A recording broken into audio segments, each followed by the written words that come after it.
Hi, this is Nishant Chauhan. स्वागत है आपका हमारे चैनल संकल्प एकेडमी में।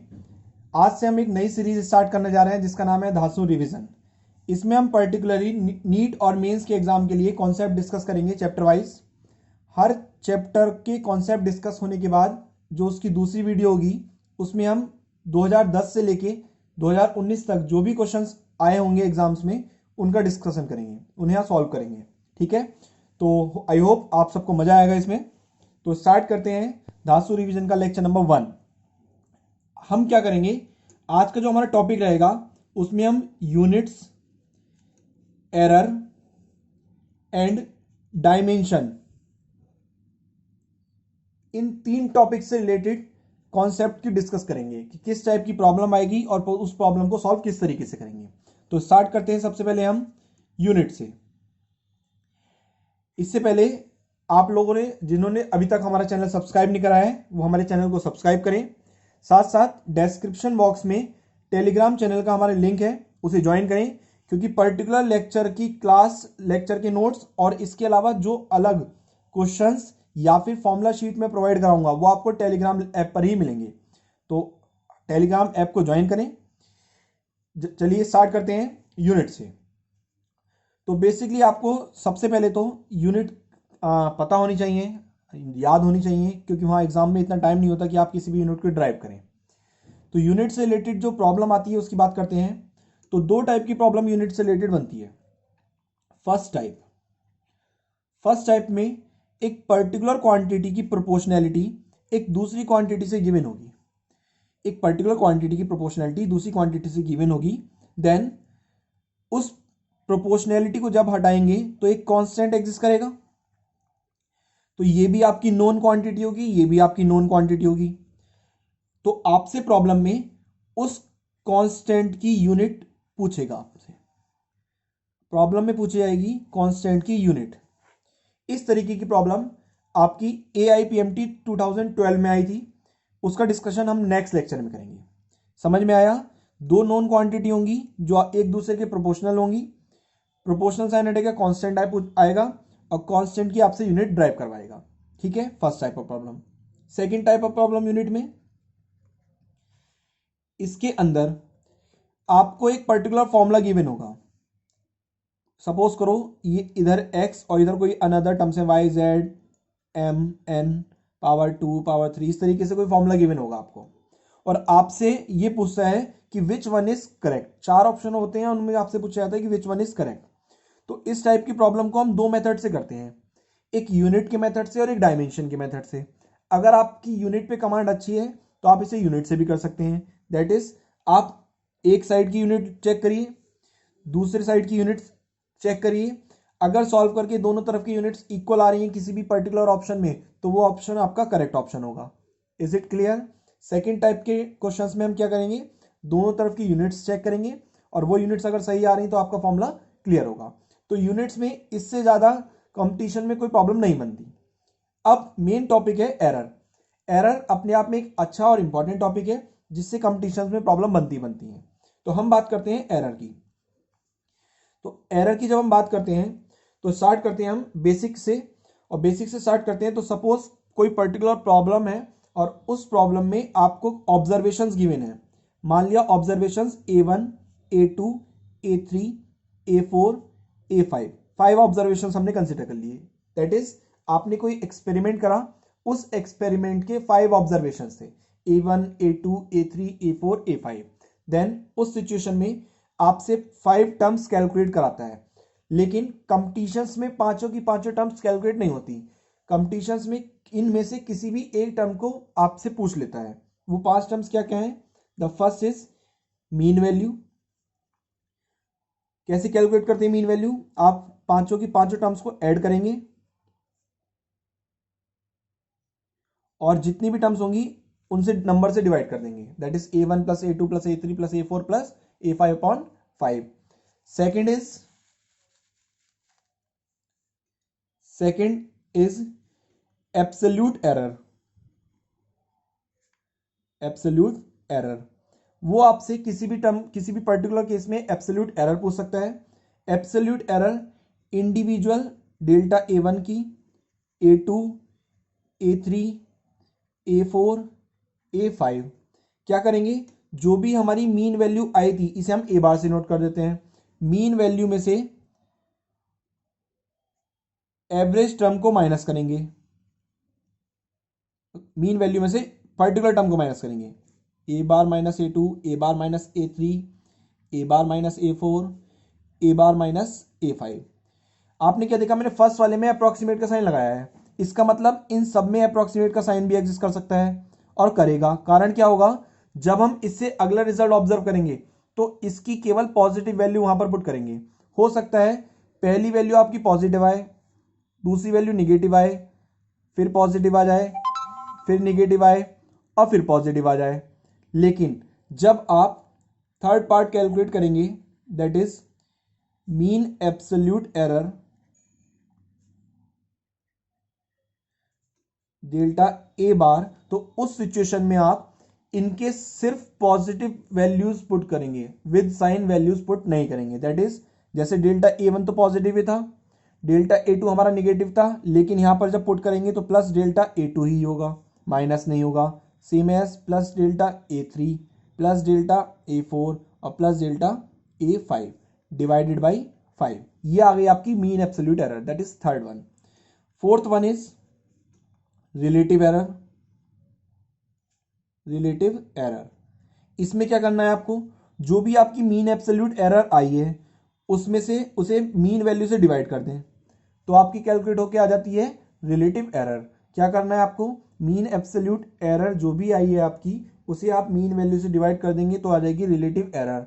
अब अगर आपसे किसी पर्टिकुलर ऑब्जर्वेशन में रिलेटिव एरर पूछ ले तो उसमें भी कोई चिंता वाली बात नहीं। अगर फर्स्ट वाले में पूछा है तो डेल्टा A1 अपॉन A1 लेंगे आप, सेकेंड वाले में पूछा है तो डेल्टा A2 अपॉन A2 निकालेंगे। सिमिलरली अगर फिफ्थ में पूछा है तो delta A5 upon A5 calculate करेंगे।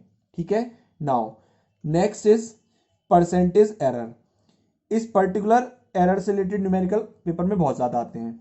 परसेंटेज एरर में आपको क्या करना है, जो भी टर्म होगी आपकी, सबसे पहले तो आप कैलकुलेट करेंगे उसकी रिलेटिव एरर, और रिलेटिव एरर कैलकुलेट करने के बाद उस रिलेटिव एरर को 100 से मल्टीप्लाई कर देंगे, तो जो आपका ऑब्जर्वेशन कैलकुलेट होकर आएगा वो आएगा परसेंटेज एरर में।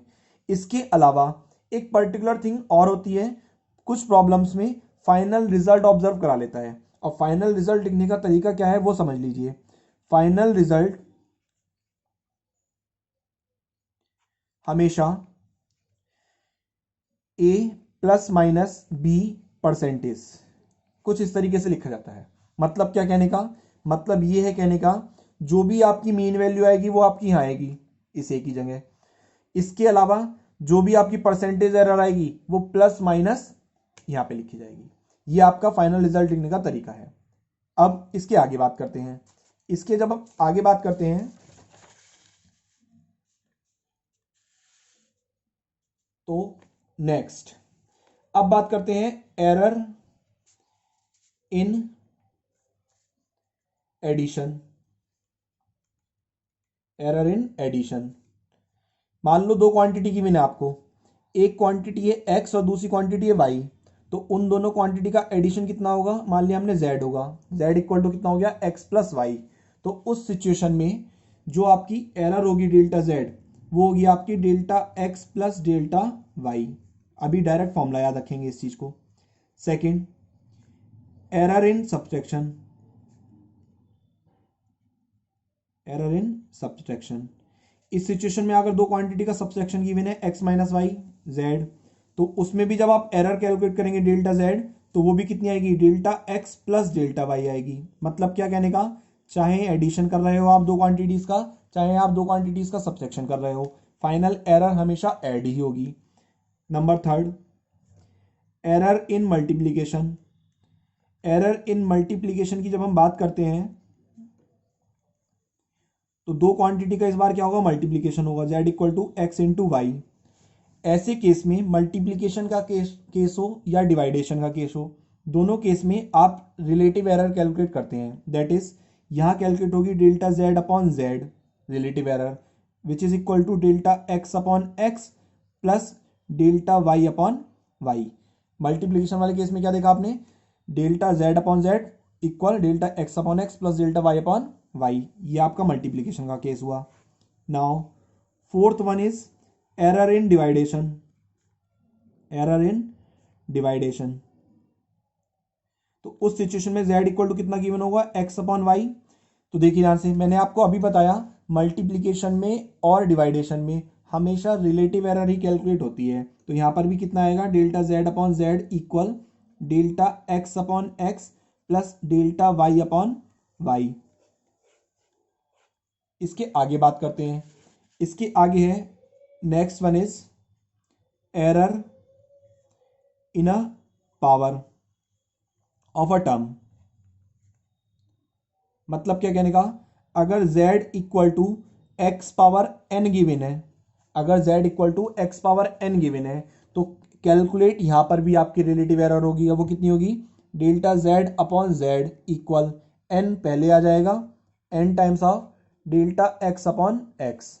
Is it clear.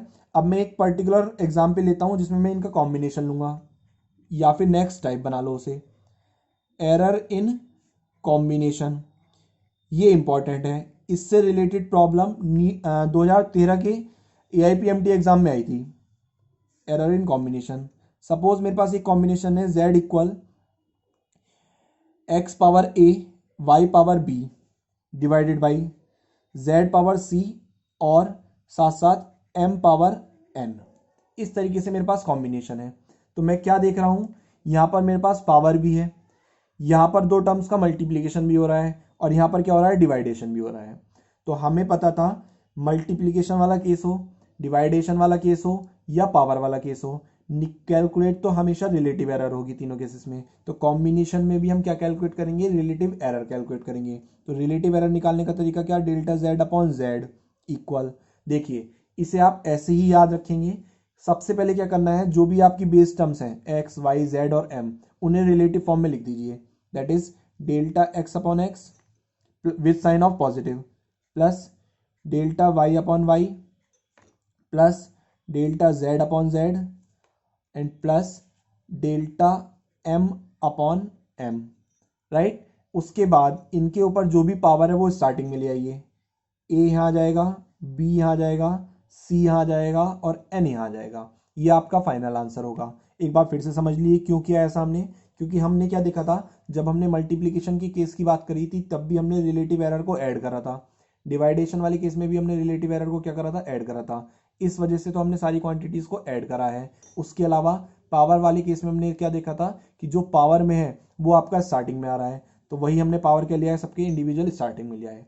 अब अगर आपसे पूछ लिया जाए यहीं से कि जो इसमें प्रॉब्लम होती है उसमें परसेंटेज एरर कैलकुलेट करवाते हैं, अगर परसेंटेज एरर पूछ ली जाए तो आपको कुछ नहीं करना, 100 से मल्टीप्लाई कर देंगे, 100 से क्या कर देंगे, multiply. That is a as it is रहेगा, ये हो जाएगा delta x upon x into 100 plus b as it is रहेगा, ये हो जाएगा delta y upon y into 100 plus c as ही रहेगा, ये कितना हो जाएगा, delta z upon z into 100 and plus n as it is रहेगा, ये हो जाएगा delta m upon m into 100। अब इसके अलावा इसमें एक चीज़ और ध्यान रखिए, जो x y z m n ये जो वैल्यू है ये तो आपकी होती हैं जो आप मीन वैल्यू कैलकुलेट करते हैं, और जो delta x delta y delta z, या तो ये क्वेश्चन में in terms of resolution given होगा कि इतना रिजोल्यूशन एग्जिस्ट कर रहा है, या फिर जिसके भी रेस्पेक्ट में डाटा गिवन होगा वो delta x delta y delta z होंगे, और मोस्ट ऑफ द प्रॉब्लम में delta x delta y delta z smaller quantities होंगी आपकी। Is it clear.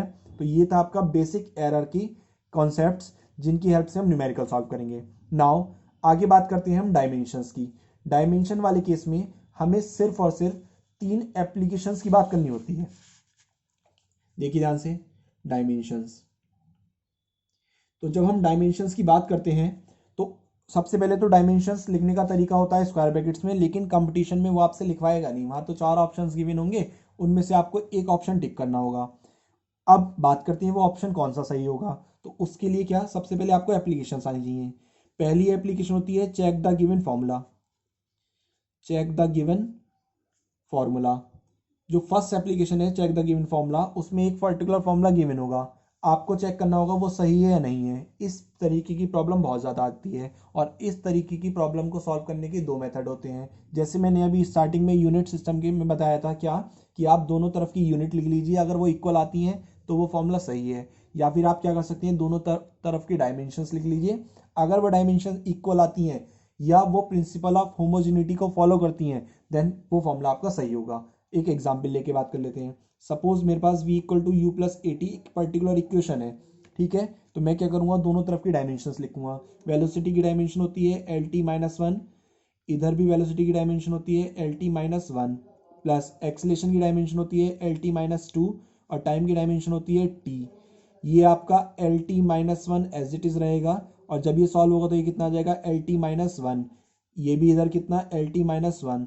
आप क्या ऑब्जर्व कर रहे हैं, एल टी माइनस वन में L T minus one add करा तो एल टी माइनस वन ही कैलकुलेट होके आया। इसका मतलब क्या, ये फॉर्मूला आपका डायमेंशनली करेक्ट है, और यही पर्टिकुलर कंडीशन कहलाती है principle of homogeneity. According to principle of homogeneity, same quantities after addition और सब्ट्रैक्शन सेम क्वांटिटी ही प्रोवाइड कराती हैं। दैट इज मीटर में मीटर ऐड करोगे तो आपको मीटर ही मिलेगा। सिमिलरली अगर आप टाइम में टाइम ऐड करोगे तो टाइम ही कैलकुलेट होगा, मास कैलकुलेट नहीं होगा। Is it clear. तो ये आपकी कंडीशन थी सेकंड, जिसमें आप कैलकुलेट करते हैं क्या, चेक द गिवन फॉर्मूला। अब बात करते हैं इसके आगे हम। सेकंड एप्लीकेशन है हमारी, 1 सेकंड, ठीक है। जो हमारी सेकंड एप्लीकेशन है उसमें हम क्या करते हैं, यूनिट कन्वर्जन। सेकंड एप्लीकेशन में क्या करते हैं, unit conversion.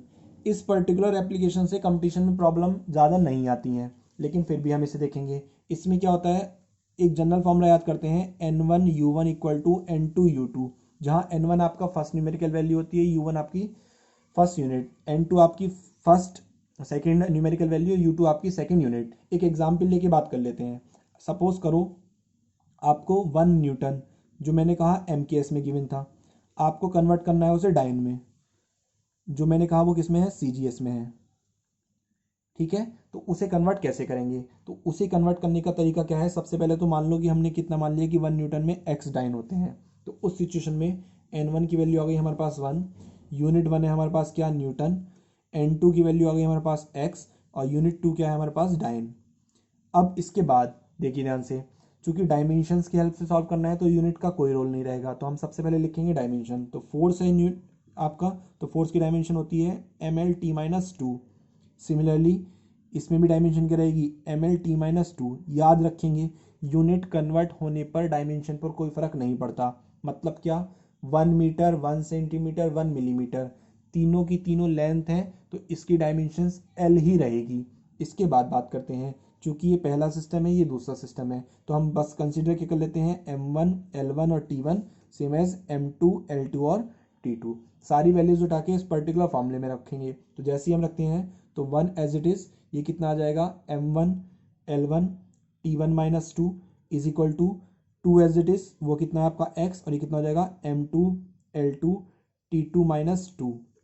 Is it clear. Now x की वैल्यू कितनी आ जाएगी यहाँ से, M one upon M two, और साथ साथ कितना L one upon L two, और साथ साथ कितना T one upon T two, और पावर कितनी पूरे की, minus two. Now first system था हमारा एम के एस में, और सेकंड सिस्टम था हमारा सी जी एस में। तो इसके रिस्पेक्ट में सबसे पहले क्वांटिटीज लिखेंगे, देन आफ्टर हम टोटल सिस्टम को सी जी एस में कन्वर्ट करेंगे। किस तरीके से, देखिए ध्यान से, यहाँ से एक्स एज इट इज रहेगा, एम वन मान लेंगे हम कितना, 1 kg, और जो आपका एम टू होगा वो कितना हो जाएगा, 1 gram, same as length 1 metre upon 1 centimetre, और टाइम की यूनिट कोई सा भी सिस्टम हो उसमें क्या रहती है, सेकेंड ही रहती है। ये पावर कितनी होगी, माइनस टू। टाइम वाली टाइम एक दूसरे को क्या कर देंगी, कैंसिल कर देंगी। केजी को ग्राम में कन्वर्ट करेंगे, क्योंकि टोटल सिस्टम को हमें किस में कन्वर्ट करना है, सीजीएस में। तो ये जाएगा 1000 ग्राम अपॉन 1 ग्राम। सिमिलरली कितना हो जाएगा, 100 सेंटीमीटर अपॉन 1 सेंटीमीटर। ये एक दूसरे को कैंसिल कर देंगे, ग्राम से ग्राम कैंसिल हो जाएगा, सेंटीमीटर से सेंटीमीटर, तो ये आ जाएगा 10 पावर 5। दैट इज 1 न्यूटन में 10 पावर 5 डाइन होते हैं। तो इस तरीके से आपने क्या करा, यूनिट कन्वर्जन देख लिया है। एक यूनिट कन्वर्जन से रिलेटेड जो बेसिक है, क्लास 6, 7, 8 में पढ़ाते हैं, सबसे ज़्यादा बच्चों को इसमें प्रॉब्लम आती है, तो इसे याद रखें। क्या, किलो, हेक्टा, डेका, ग्राम, डेसी, सेंटी, मिली। याद रखने का तरीका 1, 10 power 1, 10 power 2, 10 power 3, 10 power 4, 10 power 5, 10 power 6। ऊपर से नीचे कन्वर्ट करेंगे तो इस ऑर्डर में जाएंगे।